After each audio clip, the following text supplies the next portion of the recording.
अब हम अमेरिका के लोकतंत्र पर जो संकट आया हुआ है उसका एक विश्लेषण आपके लिए करेंगे, जो भारत के लिए दुनिया भर में उम्मीदें जगा रहा है। अब तक अमेरिका पूरी दुनिया के देशों को लोकतंत्र के नाम पर उपदेश दिया करता था। वो लोकतंत्र के नाम पर दुनिया भर में अपने कमीशंस, अपने डेलीगेशंस और अपने ऑब्जर्वर्स भेजता था, अपनी रिपोर्ट्स जारी करता था। अमेरिका ने खुद को दुनिया में लोकतंत्र की रेटिंग देने वाली एक अनऑफिशियल एजेंसी बनाकर रख लिया था। लेकिन अमेरिका की संसद में हुई हिंसा के बाद अब भारत दुनिया के लिए लोकतंत्र की नई उम्मीद बनकर उभरा है। इस समय अमेरिका की राजधानी वॉशिंगटन डीसी में वहां की संसद के अंदर सेना के हजारों जवान मौजूद हैं। इनकी तस्वीरें देखकर आपको ऐसा लगेगा जैसे ये संसद नहीं बल्कि अमेरिका की सेना का कोई कैंप हो, और यहां लेटे हुए ये सैनिक किसी युद्ध के मोर्चे पर जाने की तैयारी कर रहे हों। हालांकि ये सैनिक संसद में 6 जनवरी की हिंसा के बाद तैनात किए गए हैं, जब नए राष्ट्रपति को सत्ता सौंपने की कार्रवाई का विरोध करते हुए वर्तमान राष्ट्रपति डोनाल्ड ट्रंप के समर्थकों ने तब वहां पर हिंसा की थी। अब इन तस्वीरों की तुलना वर्ष 1862 के गृह युद्ध से की जा रही है।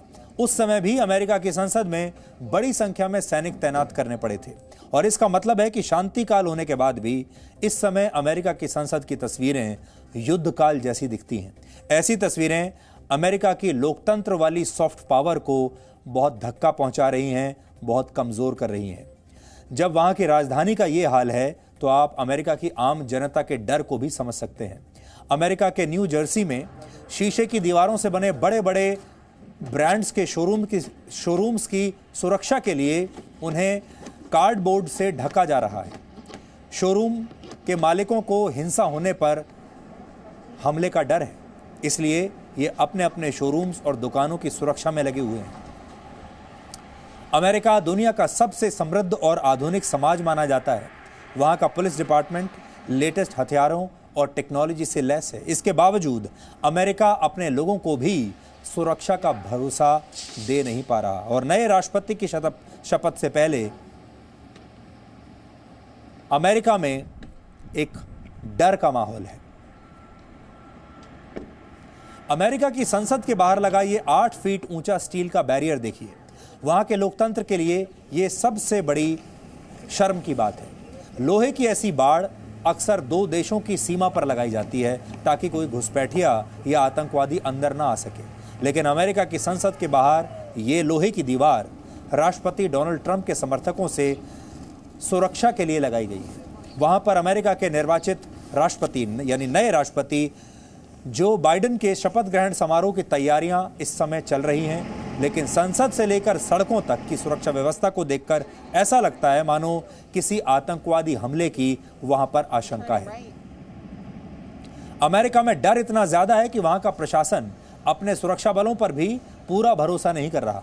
उन्हें डर है कि सुरक्षा में तैनात उनके अपने जवान भी शपथ ग्रहण समारोह में कुछ न कुछ गड़बड़ी कर सकते हैं। और इस समय वॉशिंगटन डीसी में अमेरिका की सेना के लगभग 25,000 जवान तैनात हैं, और अमेरिका की खुफिया एजेंसी FBI ने इन सभी जवानों के बारे में भी पूरी छानबीन की है ताकि किसी उग्रवादी संगठन से इनके संबंधों के बारे में पूरी जानकारी मिल सके। और इसकी एक वजह यह भी है कि अमेरिका की संसद में हुई हिंसा में वहां की सेना और वहां की पुलिस के भी कुछ रिटायर्ड सदस्य शामिल थे। अमेरिका की सड़कों पर दुनिया की सबसे ताकतवर सेना के जवान अब 24 घंटे पहरा दे रहे हैं। अमेरिका का रक्षा बजट पूरी दुनिया में सबसे ज्यादा है, लगभग 53 लाख करोड़ रुपए।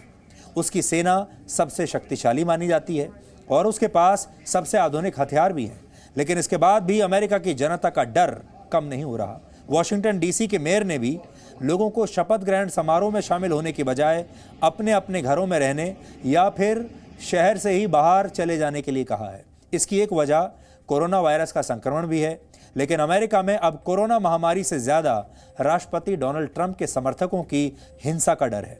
खतरे की आशंका के बाद अब अमेरिका की संसद के करीब लॉकडाउन लगा दिया गया है, और अब वहां के आम लोगों को ही संसद भवन के करीब जाने की इजाजत नहीं है। अमेरिका में न्यूयॉर्क की सड़कों पर पुलिस के जवान हथियारों के साथ पहरा दे रहे हैं, और कई जगह मुख्य सड़कों को ब्लॉक करके निगरानी के लिए CCTV कैमरे भी वहां लगा दिए गए हैं। वहां की सुरक्षा एजेंसियों ने इस शपथ ग्रहण समारोह को सुरक्षित बनाने के लिए एक बहुत बड़ा ऑपरेशन लॉन्च किया है और आधुनिक अमेरिका के इतिहास में किसी भी राष्ट्रपति के शपथ ग्रहण के लिए ऐसी सुरक्षा की तैयारियां पहली बार की गई हैं। अपने ही नागरिकों से डरा हुआ देश अब कैसे लोकतंत्र की रेटिंग्स जारी करेगा, और करेगा भी तो उन्हें मानेगा कौन, ये एक बहुत बड़ा सवाल है। अमेरिका के शपथ ग्रहण समारोह के ऐतिहासिक बनने की दूसरी कुछ वजहें भी हैं।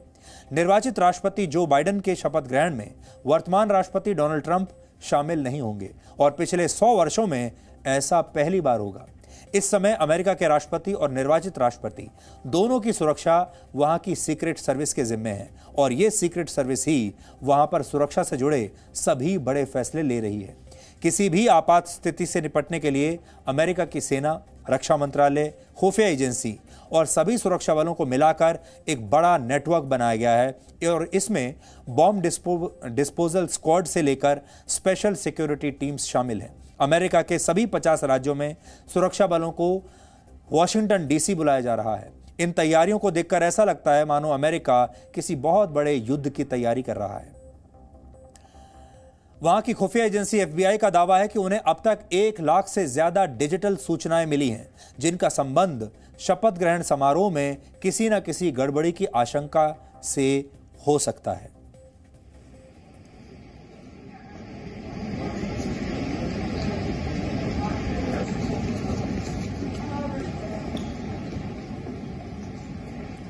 आज आप इन तस्वीरों को ध्यान से देखिए और ये तस्वीरें अपने आप में पूरी दुनिया से कुछ कह रही हैं। अमेरिका अपने आप को दुनिया का सबसे पुराना लोकतंत्र बताता है और अपने आप को दुनिया का सबसे बड़ा लोकतंत्र का ठेकेदार भी बताता है।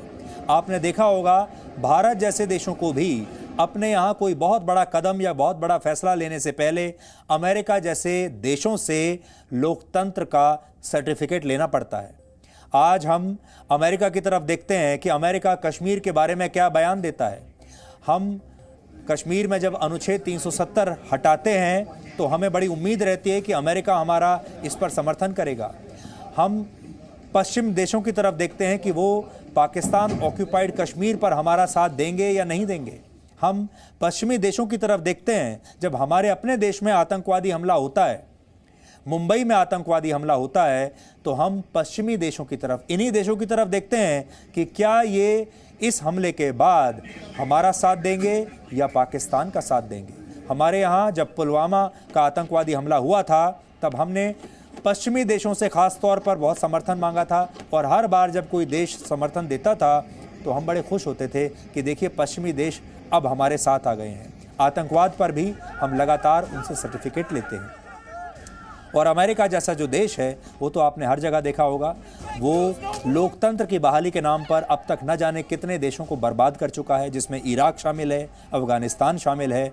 हर जगह पहले वो अपने ऑब्जर्वर्स भेजता है, फिर स्थिति को ख़राब करता है और फिर अपनी सेना वहाँ पर भेजता है। और 20 देश ऐसे हैं दुनिया में जिन्हें लोकतंत्र में बहाली के नाम पर अमेरिका ने हमेशा के लिए बर्बाद कर दिया और ये बात सब जानते हैं।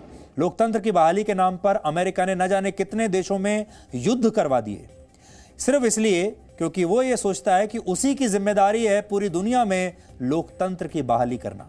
लेकिन आज अमेरिका खुद कितनी बुरी स्थिति में है और आज हम आप सबसे भी ये कहना चाहते हैं कि पूरी दुनिया को ये समझ में आ गया कि भारत का जो लोकतंत्र है वो कितना मजबूत है, कितना वाइब्रेंट है। हमारे देश में कुछ भी होता हो, हमारे देश में गठबंधन की सरकारें बनती हैं, बहुत बार हमारे देश के लोग किसी एक पार्टी को बहुमत भी नहीं देते हैं, लेकिन ऐसा कभी नहीं हुआ कि सेना को बुलाना पड़ा हो और सेना देश के संसद भवन में इस तरह प्रवेश कर गई हो और शपथ ग्रहण समारोह के दौरान देश की राजधानी में या इलाकों में आपातकाल लगाना पड़ा हो।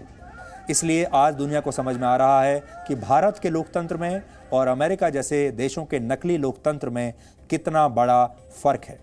लेकिन यह भारत के लिए एक चुनौती भी है और वो ये कि अमेरिका जैसे लोकतंत्र से न सिर्फ सीखना चाहिए, सबक लेना चाहिए कि जो गलतियां अमेरिका ने की हैं वो गलतियां हमारे देश में हम ना करें, लोकतंत्र के नाम पर भी ना करें। Presenting B News app available on Google Play and App Store. Download it now.